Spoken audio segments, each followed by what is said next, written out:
Bonjour, bonjour, j'espère que vous allez bien. Merci de votre fidélité.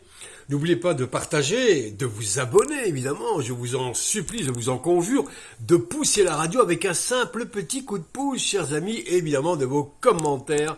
Mille merci. Alors, il y a tellement de choses que je ne sais plus par laquelle commencer. Alors voilà, on va commencer en vrac. Alors, en vrac, par exemple, c'est qu'on est très content d'apprendre que la démocratie, que le parquet, que la justice fonctionnent à merveille. Il suffit qu'il y ait un peu de relation, d'avoir des petites jambes, d'avoir des talonnettes quand tu marches, et d'avoir le bras très très long et de s'appeler par exemple la Sarkozy. Voilà, Sarkozy, la racaille en col blanc, condamné récemment à 1 an de bracelet, eh bien par magie, comme son ami Balkany, eh bien son bracelet au bout de 3 mois il lui a été retiré. Il a été retiré comme ça au lieu d'1 an. Alors pour quelle raison, par quel jeu de passe-passe, par quel coup de fil a-t-il réussi à passer pour pouvoir se libérer de tout ça? Lui qui rêvait, comme disait son ami Seguela, qui disait que si à 50 ans tu n'as pas une Rolex, donc une montre de racaille quand même, hein, enfin voilà, je rêve pas quand même, tu as raté ta vie. Ben lui il n'aura pas raté parce qu'il a eu la Rolex, évidemment, offert à ses amis, certainement peut-être d'ailleurs avec l'argent de Kadhafi, ou de l'argent des pays du Golfe, là-bas, les beaux pays arabes, vous savez, ceux qui ne lèvent pas le petit doigt pour la Palestine. Si, ils lèvent un petit doigt, les pays arabes, voilà. Et alors, Sarkozy donc libéré, il a eu son bracelet à 70 ans, voilà, passons.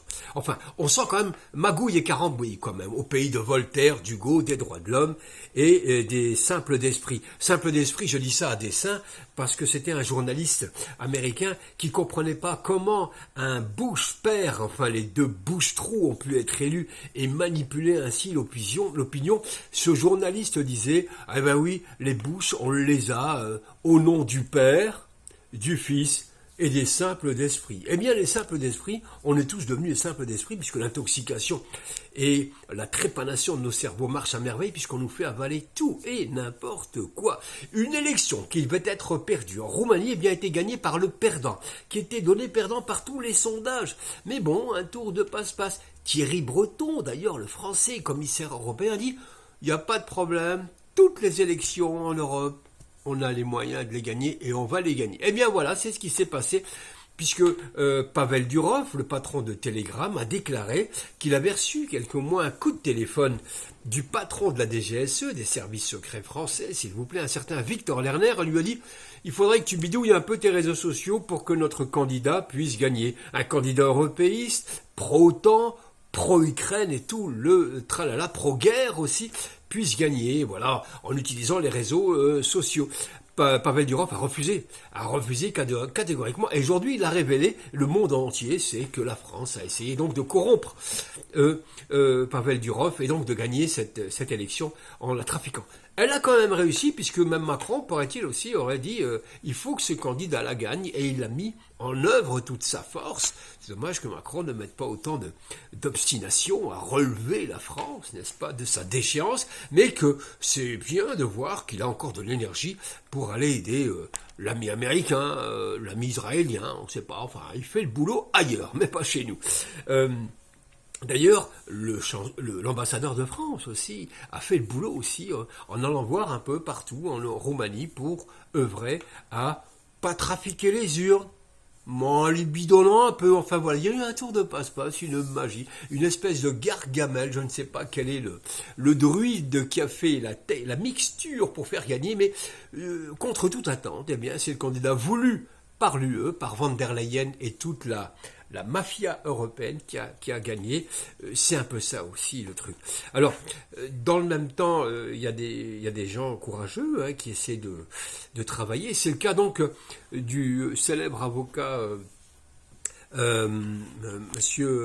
Monsieur Branco, voilà, Julian Branco, qui a disparu depuis 2-3 jours. Alors, il était celui qui a un peu travaillé autour des Gilets jaunes, celui qui a fait aussi travailler pour libérer le patron de Wikileaks, Monsieur Assange. C'est lui aussi qui a travaillé pour que la démocratie et que le président sénégalais actuellement puisse aussi gagner. Eh bien, il s'est fait apparemment, alors dit-on, empoisonné dans de sales draps, paraît-il, au Congo, surveillé, sous contrôle, paraît-il, d'une cellule américaine. Vraiment, Juan Branco, voilà, dont on sait l'intelligence, dont on sait le courage aussi, avait aussi fait des révélations, Juan Branco, concernant, dans une des conversations, il avait simplement dit que le revirement de Monsieur Macron, hein, concernant le Sahara occidental, hein, dont il avait déclaré que le Sahara occidental était marocain, ça va faire plaisir aux Sahraouis, tout ça, et aussi au droit international, qui dit complètement le contraire, hein, mais bon. Et alors il dit que si le revirement de M. Macron est dû au fait que le logiciel Pegasus donné par Israël au Maroc, eh bien, a permis d'espionner et de fouiller le téléphone de Macron, et là on aurait vu des choses, on va dire pas très catholiques. Et ceci a permis, avec un chantage peut-être, hein, c'est ce que sous-entendait Julian Assange, Juan Branco, qui a fait changer d'avis Macron comme ça, comme une carte du jour au lendemain, au mépris du droit international concernant cette bande de sable. Et cette bande aussi de... Voilà. Alors, ce qui est marrant là-dedans, c'est que si ce Pegasus offert par les Israéliens, avec les Israéliens, quand on donne un Pegasus, on veut tenir tout le monde avec. Si ça se trouve, c'est que les Israéliens aussi ont peut-être fouillé aussi. Par exemple, le téléphone de M. Azoulay, le véritable patron du Marzen au Maroc, peut-être aussi celui de M6, le téléphone donc de celui qui prétend être le monarque, Amir al-Mouminin, c'est bien ça, ou le Mouslimine.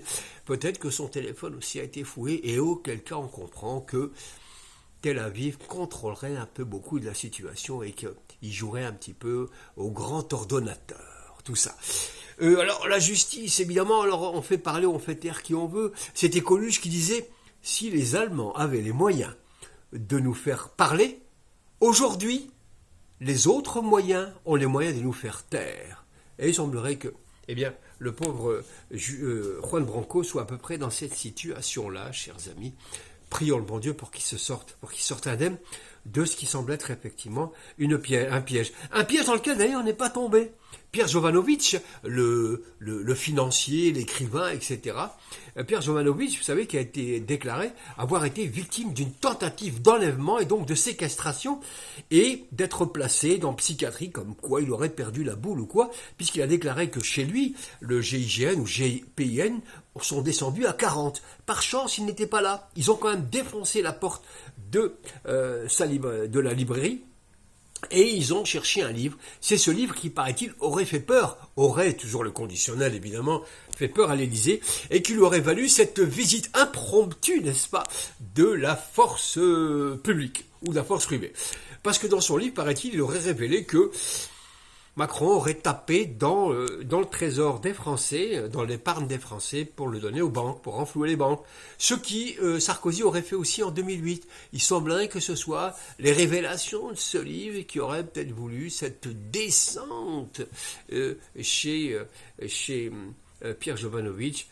Bien, il semblerait que d'autres révélations, peut-être, ou des choses que n'aurait pas dû dire au pays de la liberté d'expression, il faut surtout se taire pour conserver sa liberté de mouvement, eh bien, qu'aurait valu ça aussi à monsieur Juan Branco d'être aujourd'hui en Congo, fermé dans une situation, on ne sait pas trop. Alors Juan Branco, c'est un type courageux, il avait révélé beaucoup de choses, il avait aussi révélé l'arrivisme du petit Attal, Premier ministre, le Tom Pouce, vous savez, qui était là. Il a aussi révélé que ce type-là n'avait aucun diplôme, aucune formation, mais qu'il avait eu la chance de connaître la fille, ou d'être un peu l'ami de la famille de Madame Marisol Touraine, qui était la ministre de la Santé de Groland. Vous savez, Groland, c'est François Groland, et que étant un peu l'ami de la famille, ce type sans diplôme mais friqué quand même, Attal est un type de famille bobo quoi. Je suis de gauche mais bobo quand même. Éloignez-moi des pauvres s'il vous plaît, la pauvreté c'est contagieux. Et alors il aurait donc pu travailler dans le bureau de Madame avec l'argent public de Madame Marisol Touraine. Il aurait nous disait Juan Branco perçu 5 000 € par mois comme ça pour s'éclater un peu. Voilà d'où vient aussi Attal et tout ce système-là. Donc, monsieur, il avait aussi fait des révélations au sujet de Benjamin Griveaux. C'était un des ministres de Macron qui s'était pris un moment pour le mannequin peace. Il s'était exhibé. Et alors un ami de Branco avait su subtiliser la vidéo dans le téléphone de Griveaux, ça a fait un scandale, etc. Et j'oublie le nom de ce soviétique qui était un hacker professionnel et qui a été fouillé dans le téléphone de Griveaux et ça a été sur la place publique et ça a fait tout un scandale. Elle est pas belle l'équipe de Macron, etc., etc. Révélation aussi que Colère, par exemple, le bras droit de Macron, a refusé de se rendre à la convocation du Sénat pour être entendu. Parce que sa famille qui est dans les bateaux, c'est la MCM, je crois, la MCM, donc son italo-suisse, c'est ça. Sa tante est quasiment la sœur de ce milliardaire.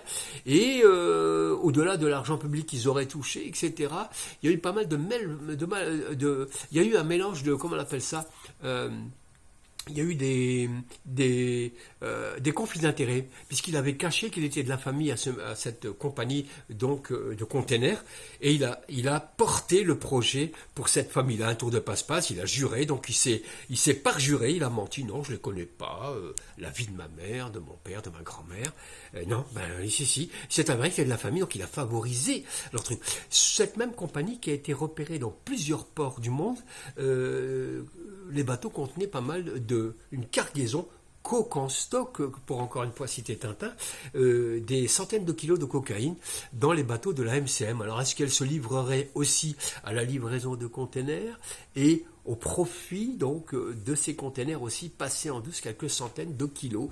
Alors pas vu, pas pris, je sais pas, c'est pas moi. Et je me rappelle qu'il y a quelques années, il n'y a pas très longtemps, à Oran, avait été aussi arrêté un des bateaux qui travaillait avec la MCM, cette même compagnie de containers, et dans le port d'Oran, les douaniers algériens avaient découvert 600 kilos de cocaïne, évidemment, saisie, etc. L'Algérie a fait son travail pour arrêter ce trafic-là des bateaux qui sont proches, nous dit-on, de la famille Colère, donc bras droit de Macron qui refusait de se rendre à la commission du Sénat pour y être entendu. Poursuivons et concluons, chers amis. N'oubliez pas de vous abonner, évidemment, de faire vos commentaires et aussi de pousser de pousser aussi la vidéo. Je voulais aussi brièvement revenir sur Bérou qui veut s'échapper de Betaram. Alors, Betaram, ça commence par un B, comme Bet el Haram, B, comme Bérou, B. Alors, Bérou essaie de se défausser sur Ségolène Royal, qui lui avait succédé à l'éducation à l'époque, mais là, il est mal tombé parce que s'il y a une femme qui est très droite et bien droite dans ses chaussures, c'est bien Ségolène Royal. Il est prêt à tout pour se défausser, ne jamais assumer qu'il a fermé les yeux et couvert des centaines donc d'actes pédophiles là-bas à cette école. Il invoque aussi, un peu comme Édouard Philippe, l'Algérie, les accords de 68, enfin. Il joue, c'est un orchestre de saxophone, c'est un orchestre de casseroles qui nous attend là quand la justice va s'en mêler, je l'espère. Ils vont quand même tous tomber et il y aura du bracelet dans l'air. Il y aura du bracelet dans l'air et des grandes fessées aussi au niveau de la justice. Alors, ils s'excitent tous encore parce que l'Algérie fait recette. Retailleau parle lui aussi de poursuivre un truc autour de l'islam, quoi. L'Algérie, il n'oublie pas non plus, évidemment.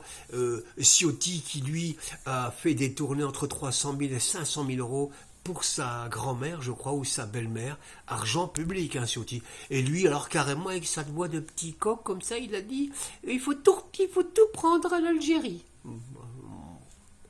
Est-ce qu'il faut faire des commentaires? Non, voilà. Alors, j'aimerais conclure sur deux foldingues, sur deux tourterelles, ou sur deux gourdasses, ou sur deux tarifés. J'aime bien dire le mot tarifé. Vous savez, ces filles qu'on trouve à Bruxelles, dans les grandes villes, etc., derrière des vitrines et qui proposent leur charme.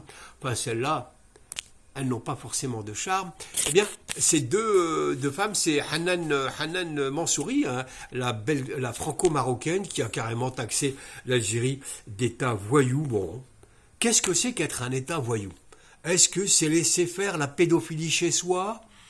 Est-ce que c'est laisser la gangrène du narcotrafic? Je ne sais pas, soyez plus précise, Hanan Mansouri. Et l'autre, elle s'appelle Sonia Omechber, je crois, qui a dit que l'Arabie Saoudite refusait d'en laisser entrer les Algériens pour le pèlerinage. J'ai envie de dire, alhamdoulilah. Si un pays, il ne faut pas aller, c'est l'Arabie Saoudite. Vous avez un grand pays qui s'appelle l'Algérie. Pourquoi vous allez ailleurs? Pourquoi vous allez ailleurs? Vous avez un grand pays. Arrêtez un peu de Hubb al-Watan, un peu d'un Hamlar Thamourt.